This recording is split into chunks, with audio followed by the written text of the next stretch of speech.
Welcome back, ladies and gentlemen, to the ESL India Premiership once again. DOTA 2 is round the corner, and joining me is Zara. Did you get a stroke? I thought you got a stroke in between. No, I did not get a stroke. I was excited. Thank you, Vagish. So great to see you after so many days. Yes, my eye is much better, but not yet healed. One day. So the doctor is also saying that maybe we're just waiting for you to mutate. Maybe I'm an X-Men waiting to happen. Makes okay, sense. You can laugh. It's okay. You can laugh. Nobody's stopping you from laughing, except those people who make those silly social media posts and blogs. I haven't forgotten about you, buddies. I haven't. But moving on, let's move on to the teams we have at hand here. We have a game in Dota 2 between Team Buriza and Nefarious. So let's start off with Nefarious first. Let's have a look at them.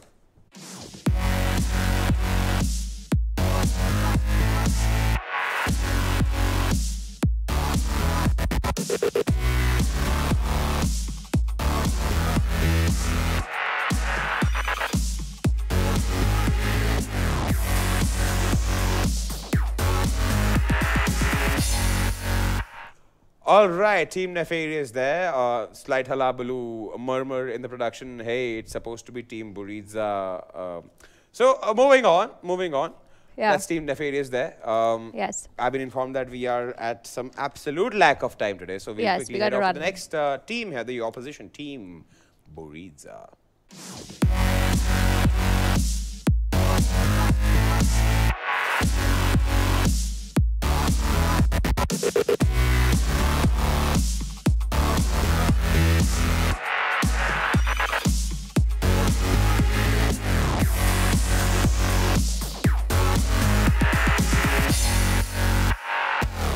Alrighty then that's Team Buriza there. Both teams have been waiting patiently for this game to occur, begin, whatever way you want to put it. Well, this game is going to go down, and it's going to go down fast and soon, because I've been informed that the draft will also be ready right about now. But before we actually move on to the draft, Angie, I need to ask you, since you're my analyst. Yeah.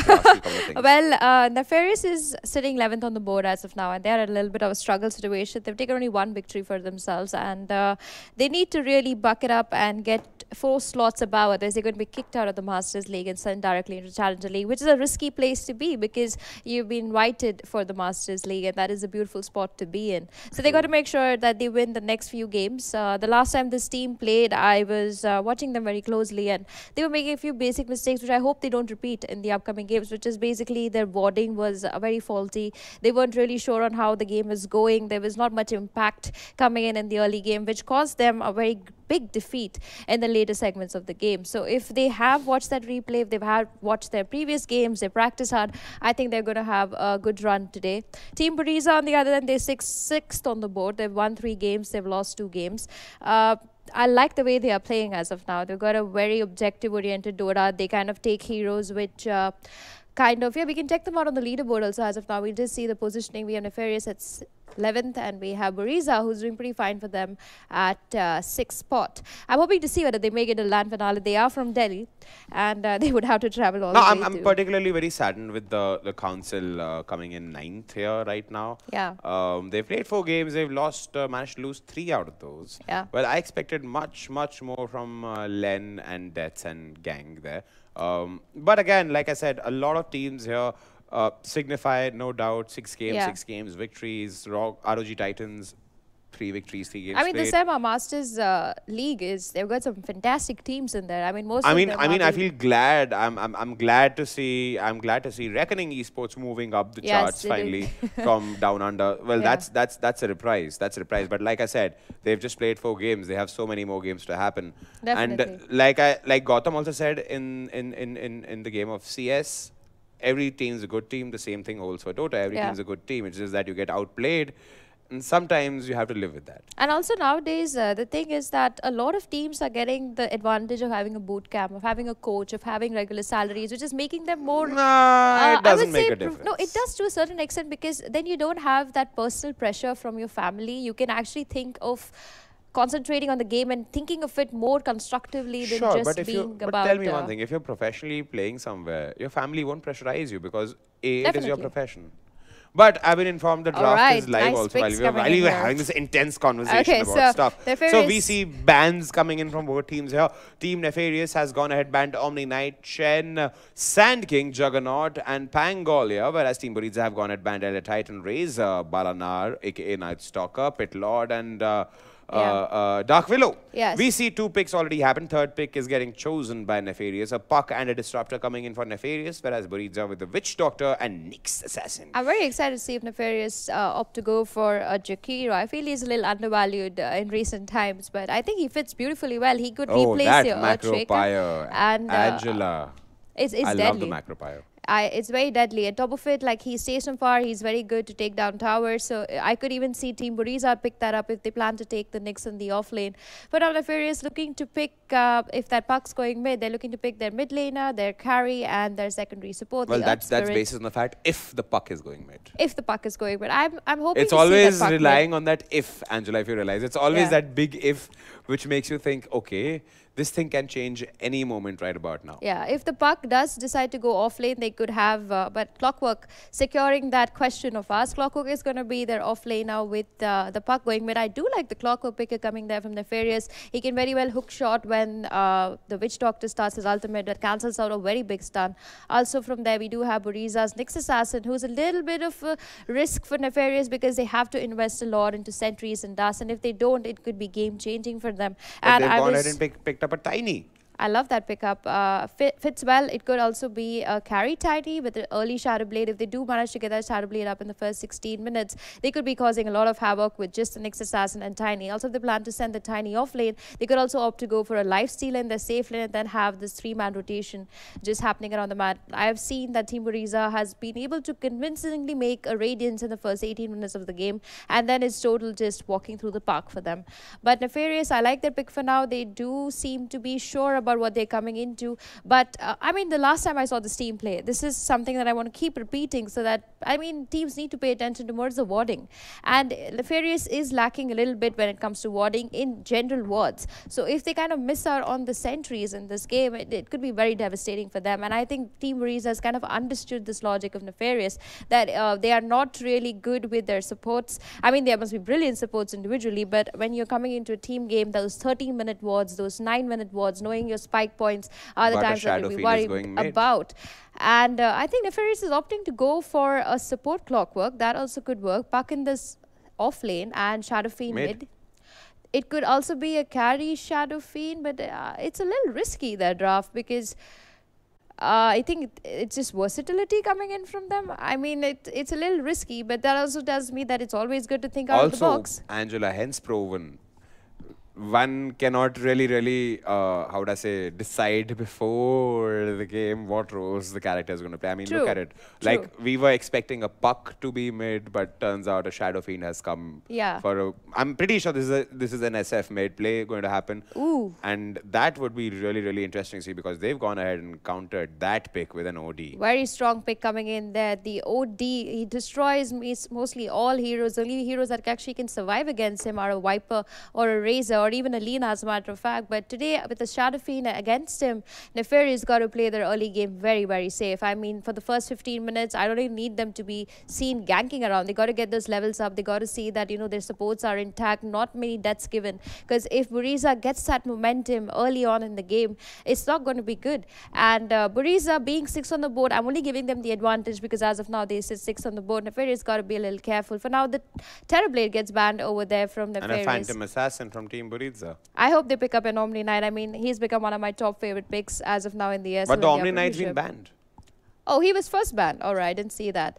So for now, we're going to take some time with the last picker from Buriza. They are looking to pick mostly the secondary support if the Nyx Assassin is going off lane.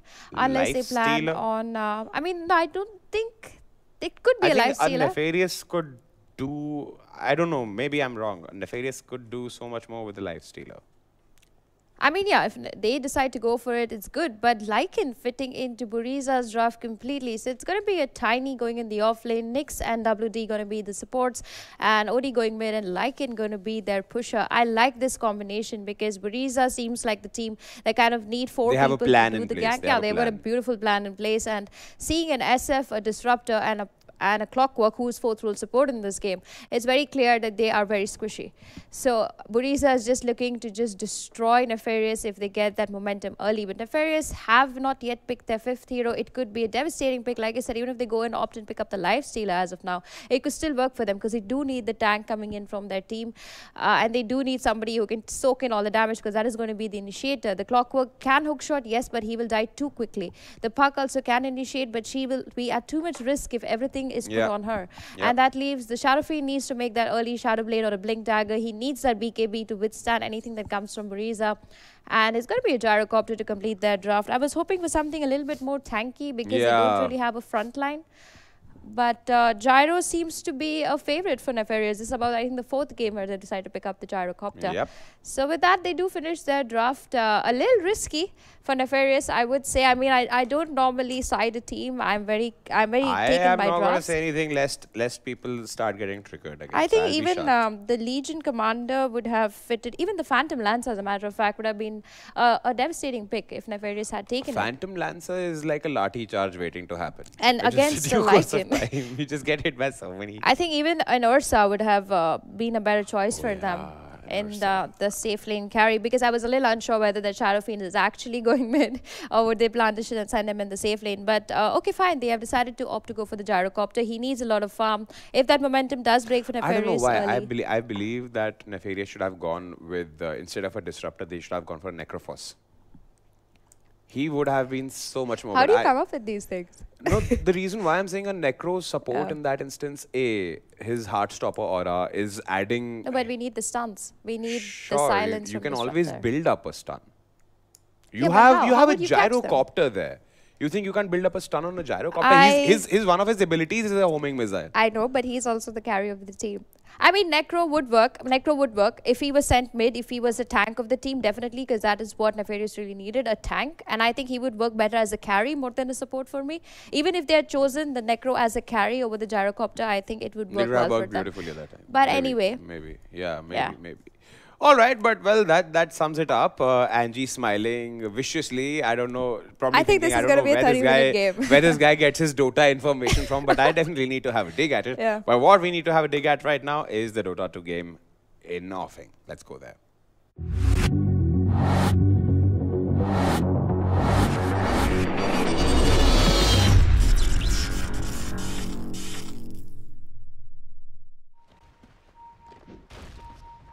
Hello folks and welcome back to the ESL India Premiership as Team Buriza takes on Nefarious. My name is Vivek, with me is Floki. And Floki, we got some good old Clockwork Shadow Fiend back again. Yeah, but they did it so inefficiently. The poor Shadow Fiend only has 6 souls. I know. The max he can get is 12. I think they could have gotten all 12. You could do it better. Yeah, I mean, they could have gotten all 12 to be honest, and if the Shadow Fiend did get all 12 of his souls, he would have completely destroyed the OD. Shadow Fiend is one of those heroes that does well against the OD in lane. I mean, sure, OD can go for a slightly different build and put more points in the Arcane Orb, as we are seeing Micro do. And that's really what you do on OD when you lane against the Shadow Fiend. But the Shadow Fiend typically should have the advantage because of the souls, but he doesn't have it, so I think... gonna say that Micro will win this matchup. And I think he's gonna do so convincingly. He's probably gonna go for the 2-1-3 build. He's gonna put more points into Essence Sora and only keep 1 in Astral. I think that's probably gonna be if he gets ganked by something like the Clockwork. Really handy against him. So he will go for the 1 point in Astral. But with that said, the side lanes for Nefarious are looking pretty strong. You have a Witch Doctor. You have the Disruptor and the Clockwork with the Gyro top. And they just sort of destroy the Nyx Assassin. The Nyx has to be careful to not get caught out by the Glimpse and Cogs. And if he does, he's most certainly going to end up falling. Like, there's not much he can do to survive that. Yeah, Bottom it lane as well. is summer and Darshan is stacking up on those mangoes. He's got 3 mangoes. Indeed. Enchanted mangoes for the win. He has a lot of health regen with that, so that is something that he has going for himself. Yep. I want to talk a bit about the bottom lane as well. So the bottom lane, the Puck is going to be going in the off lane against Helm, who's on his Witch Doctor. And Puck is one of those heroes that can, because his base damage has gotten buffed in the last few patches, he can trade right clicks with the Witch Doctor very easily early on. In fact, he's perhaps one of the only heroes who can trade with the Witch Doctor level 1 and come out ahead on that trade. So he should be able to get some XP in this bottom lane. I think the Knicks will get XP as well. Yeah, the I Knicks... think so. I think Darshan can pull this off. I mean, what do you want from a Knicks, right? You want to get 6 quickly? I think he's going to get it. Yeah, I don't think it he's might be gonna... a bit messy, but he'll get it. Yeah, I don't think he's gonna die as much in this matchup. He may, to be honest, because there's always a threat of the glimpse into cogs. But he shouldn't be able to stand in lane beyond the point, because what I think... okay, so this is probably Lips of an Angel to change his name to Mr. Lower Lower, or whatever, but he should be able to cog and mana burn the Nyx's mana away. And as a result, he's not gonna have any way to defend himself. So, with that, you should be forced out of the lane. I also think that Rocket Barrage has a slightly shorter range or AoE than the cogs, so I mean, I think you barely get it. We're looking at Butter in the mid lane with that first point in toss. Now, Tiny as a 4 position is kind of hit or miss. You do it when you're feeling particularly adventurous, or when you think about what the hell, Abhi? Yeah, I mean, they're just gonna get the kill with the Howl and the Arcane Orb. But the Shadow Fiend, he's gonna come back to lane with a Salve. So, and the Sori is out of mana. So now Shadow Fiend should start ruling this matchup. But you pick Shadow Fiend Clockwork, and all that base damage that you get from the cogs is pretty much being reset here. And I mean, over time, sure, the Shadow Fiend is going to start to win this matchup. Yep. I think that Micro is gonna start having issues right about now, but the Shadow Fiend is not last setting well enough, to be honest. And he even broke his clarity, so... Yeah, Micro, even though he got first blood, I don't think that was the ideal move for him to make. Yeah, a little bit of action down bottom. Mr. Lower might be off the map for a bit. Might have to go base thanks to that Maledict coming out from the Witch Doctor. I think Tiny's got to make a base trip as well. So both the 4 positions off the map. Butter, it's got 2 mangoes and boots of speed. Yeah, and Darshan managed to pull his creep wave to the strong camp. So as a result, the wave is going to push into him and he's going to get some XP going for himself. Oh yeah. But Adiman is going to make the most of this and try to get both the neutral camps as well as the lane creeps. I think this is more EXP for Adiman because he can probably get all those last hits, get the neutrals as well. So he might just get that little extra bit of EXP. I mean, if I was Adiman, I'd just probably ask Disruptor to get far away. Actually, yeah, exactly. The Disruptor could have been stacking another camp, trying to pull the wave, which he should have done at the 42-second mark, because that's when you want to pull the small camp. Or maybe just stack the small camp for the next 12 or 13-minute mark, and then do a double pull and ensure that Darshan doesn't get free EXP or doesn't have the wave closer to him. But the good news for Adiman is that there are 3 range creeps in this Radiant offlane, so the wave's eventually going to push in. Oh yeah. I mean, well, Darshan is doing quite well for himself actually, because now has the wand up, those multiple mangoes. Look at his health regen. Yep. He's literally going to go back to full in no time. Fun fact, I think Doom at level 1 is takes away 15 points of health per second. Wait, what? I think he's at 70. Or is it 40? My bad. Down bottom, we've got another cast into Maledict coming out from Helm. Fair bit of damage going out onto Mr. Lower. There is another instance of Maledict, and Maledict does do more damage for every point of HP you're missing. They do lose the Clockwork. They also lose the Shadow Fiend mid. This roaming Tiny, it's somehow working. I'm not really sure what it is that Butter did at mid. The roaming Clockwork isn't working though. Yeah, he walked in from the river and managed to find the avalanche toss back on the Tiny. On the SF actually, not the Tiny. Yep. I think putting points into Astral might also... Oh, look at this. Butter's coming in again. Butter, Avalanche, find toss, it. looking for it, has it, but he's got illusions next to him. So he might not find the toss. But he's still chasing. Full position, Tiny. A rock with the mission, does manage to chase Abhi down, does the toss out. But Abhi's gonna be okay. You spoke of how Shadow Fiend should be winning this lane. Butter doing everything possible to shut down the Shadow Fiend. Turns around, gets the toss off with the Avalanche and with the Arcane off. They're gonna find the Shadow Fiend. Even if Butter ends up falling right now, which seems unlikely, it's absolutely okay. But Micro, in a bit of a pickle, has no real opportunity but to do anything else and try and trade with the Disruptor. He's gonna end up falling. Rogue with the Thunder Strike and lower with the Cogs push back. Do end up finding that kill. So finally Micro ends up dying, but he's got a TP, so he can just TP back to lane. The one who's really hurting here is the Shadow Fiend. Yeah, I mean the Shadow Fiend somehow managed to die so many times early on. I think the Observer Ward really didn't do as much as he hoped it would for him. It's placed in a rather awkward position. I mean, sure, it looks over the rune and gives you some vision of the Radiant high ground towards the middle area, right next to the Ancients. Are you talking? He's got two wards, one looking at the bottom rune and one looking at the top rune near Roshan. Yeah, but the problem is, so you see the Radiant Tier 1 tower and the trees next to it? There needs to be a ward Tier 1 tower and the trees in next the to it. Okay. Yeah, mid lane. So yeah. There needs to be a ward that scouts out the TP rotations coming in from between the tree line. That's where most supports are gonna TP from, and that's where Tiny's gonna try to find the angle. I mean, this time the Tiny got lucky that despite having a ward, RP didn't see him coming. Look at Butter. This guy will not give Abhi a break. And even Micro joining in. They're moving into the dire jungle.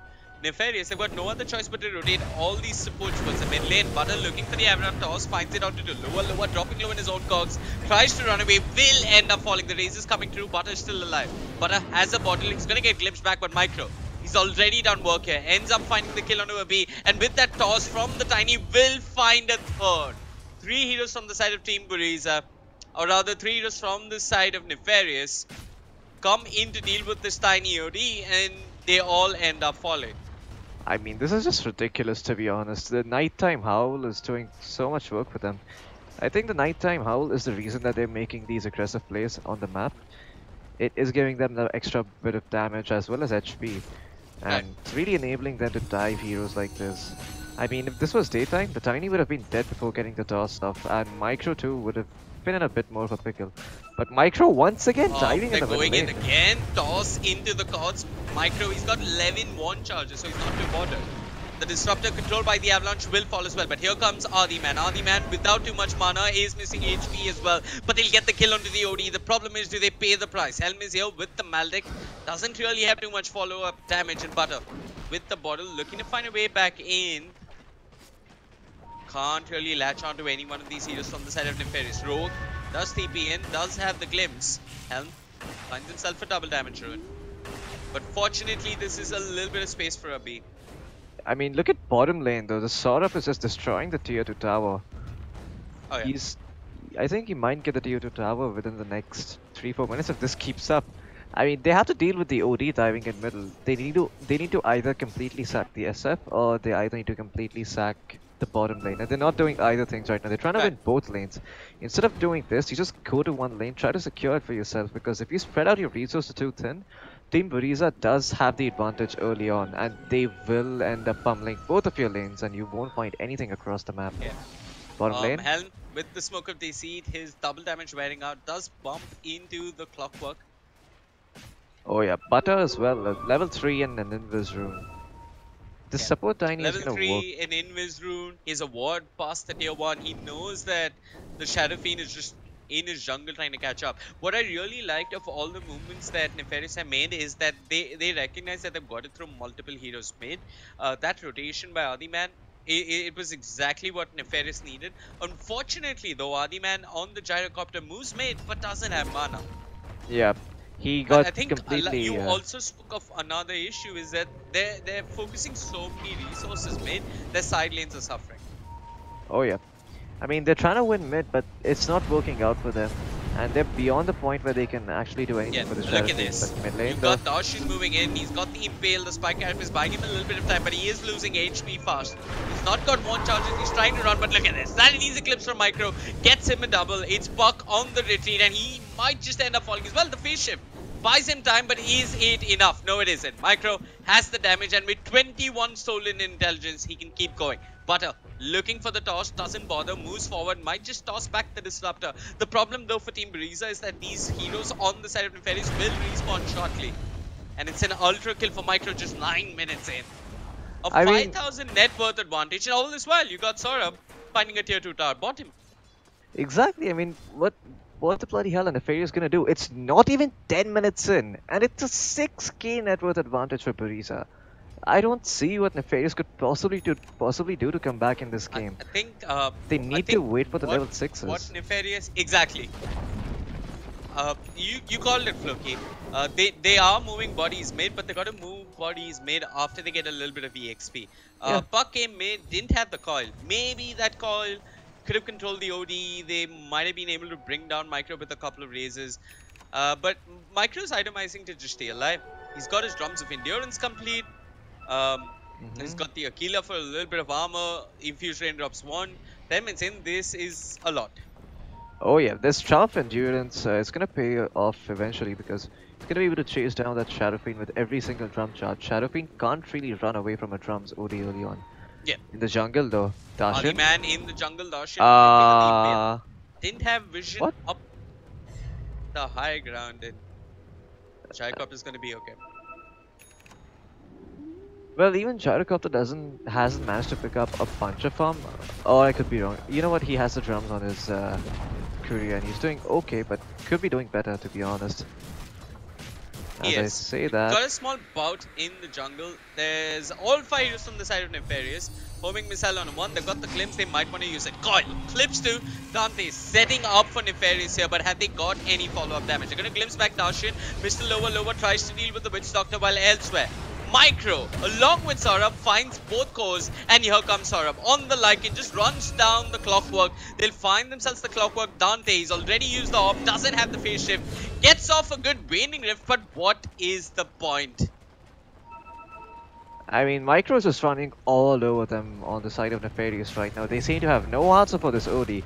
OD even went for the 0 points in Astral, but I was wrong about that. So I did think he would perhaps take that 1 point. Yeah, take that 1 point and then start maxing out the Astral with 2 points in Arcane Orb. Yep. Because OD with this build really has no farming potential. But you don't need farming potential when you're walking over Nefarious like this. I mean, look at this. They're just going to push in, and what's the answer from Nefarious? It's going to be nighttime, right? It is nighttime. And Team Buriza, they've got the Howl again. They've got 2 siege creeps to work with. They're going to toss forward Micro, trying to bring down the Gyrocopter. He's got the hammer. He's got the Sandy's Eclipse. He's going to steal some in from Adi Man. Will bring down the Gyrocopter. Quick hook shot coming up from lower. And there's the Sandy's Eclipse. They'll find themselves the puck. Lower. I mean, he tried his valiant best to control this OD. Okay, GG is going to get called. They just don't have what it takes. Wow.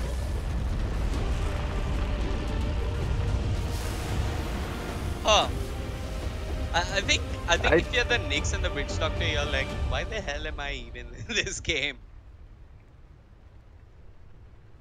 Yeah, I mean, this bloody game. Okay, so I just want to point something out. The SF is lower in net worth than the Tiny is. A position 4 Tiny against a position 2 SF. I mean, absolute destruction from the side of Team Buriza. I think you're speaking of Tiny, right? He's the 4th position. Yep, 4th position. This SF... okay. So let's talk about the problems that Nefarious were having. Nefarious, once again, I've seen every single time they play this Dota, they tend to get run over by teams who have better lanes. And instead of having the discipline to get their level 6s, they try to rotate much earlier than their power spikes and sort of try to even the playing field. But to be honest, that's not really going to happen if you don't have your level 6s. You have no catch potential from Dante. He's just a puck with an illusory orb. He can't stop heroes from running away. Arby has no natural way of stopping heroes. The only real catch you have on the side of Nefarious is the glimpse from the Disruptor and possibly a kinetic field. And as a result, every single time, the Disruptor just gets gone upon as the fight starts and you have no control. If you have no control, how are you going to stop the OD from hitting you? I mean, sure, Puck can come in, he can use his silence, but the silence doesn't last very long early on. I mean, the Puck didn't even get to hit like level 7 or level 8 this game. That's a Mhm. level 1 silence that lasts less than a second, so it's not stopping OD. Yeah, I also think that what Nefarious were doing, which was correct, is that they recognized that the mid lane was going particularly hard, and they just started throwing multiple heroes mid. The problem is when those multiple heroes came, they didn't have levels. Adi Man came once without mana. I'm sure if he made that move with mana, it would have been different. Dante came once, he didn't have 6 on the puck. But yeah, I also feel this is a little bit of bad luck for Nefarious. Buriza just playing really, really well themselves. I remember the game was to signify. They seem to be full of promise. They're absolutely justifying their slot in the Masters League. And I can't wait to see what this team does in the future. Oh, That's yeah. it, folks, as far as today's Dota 2 broadcast is concerned. My name is Vivek. With me is Floki. We've had a bunch of people on the analyst desk. We've had Adi. We've had a version of Adi that kept up his New Year resolutions yesterday. But today, we're back to our one and only Vagish. And him, alongside with Angela, will break down this 12-minute wreckage of a game coming up from Team Buriza. Over to the analyst panel.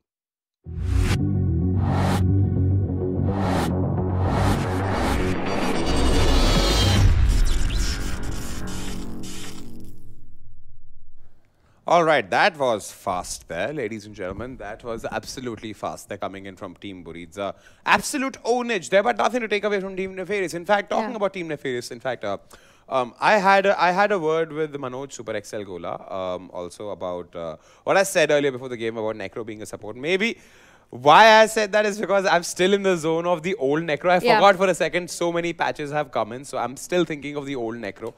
And you don't really play Dota every day, so it's expected that you'll not know all the patch updates that come in. I do know there are patch updates. I just don't keep tab of them or on them. So this one's on me, ladies and gentlemen. No intention to give wrong information. It's just that I'm stuck in like old school, just like my music. Okay, Angie, I'm looking. All right, so talking about this game, Nefarious versus Buriza. First of all, Butter, I think I would call you the MVP of this game. He was playing the Tiny, and your roaming skills are brilliant. You kind of made sure that everybody was safe. Now, he was playing the off lane. He was actually one of the carries of the team, apart from the Lycan doing his pushing strat. But this game didn't even really need the Lycan to be there, because it was more of just team play between the OD and the Tiny. And they made sure that most of the action that happened in the game against Nefarious was in the mid lane. They didn't even really need to go to gank the gyrocopter. Now, Team Buriza, well played. I mean, their boot camp must be going really, really good if they're destroying teams within 15 minutes of the game. I think the Delhi weather's suiting them. I mean, then I wouldn't say that for Nefarious, because they are also from Delhi. But I think Nefarious was just not playing not that nefarious serious enough. Could be that. It also could be that I think they feel a little demotivated as of now, because they are a little lower on the board. But this is also a time where, you kind of realize that there are so many teams in the Masters League, and it is difficult to win in the Masters League. So Nefarious, it's okay. It's all right. Some games are good, some games are bad. See, but, man, I'll just say one thing to what Angie said. Okay, it's a very clear thing. No, there's no two-team victory here. It's a sport. Let's keep it like that. Somebody has to lose. Sadly, it's Nefarious today. My due condolences. Nothing to take away from Nefarious. It's just that Buriza was good. That's true. And I hope that Nefarious goes back and just watches this game for once, just sees their draft, because I think... I mean, I think they lost at the draft. It was not even the game. I know the game went on for a short time. They lost quite a bit in the draft. And the reason being that is, I think they had a pocket strat, didn't really work out for you. But there are sometimes, you just have to play the standard drafts to kind of see where else you can kind of perform, where things are not working out of the box for you. And I hope they go back stronger and they come back with a positive attitude into the tournament and give us a much, much better, exciting game to see. Alrighty then. Well, that sums up today's ESL India Premiership 2018 Masters League edition, brought to you by Omen by HP, HyperX, Intel, and presented to you by Norton Gaming and ESL. I'm your host Vagish Godsley and I'm Angela. And we'll be catching you guys again tomorrow. We have more games. Yes, we do. This is the ESL India Premiership. We'll catch you guys again tomorrow.